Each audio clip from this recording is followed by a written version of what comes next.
Holiness, we were aware that most of the exposure that you had received from science was mostly from the physical sciences.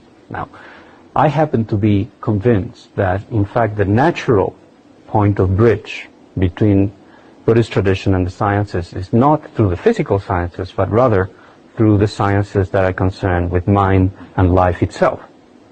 Hence, roughly, with what we call today the cognitive sciences.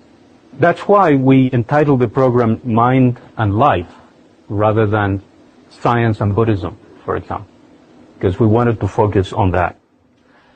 You see, as a human being, who always, speak importance of compassion and kindness, in order to have, better human society, happier human society, I believe the deep human feeling is the key factor, and the method or means through mental training.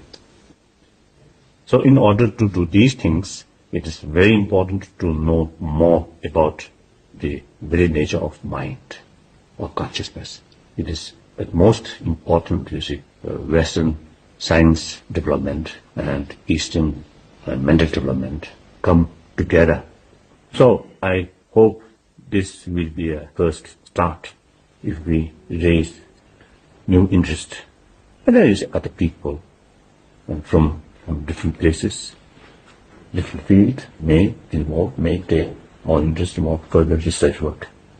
So his sole aim is for benefit of humanity, for future. That's it.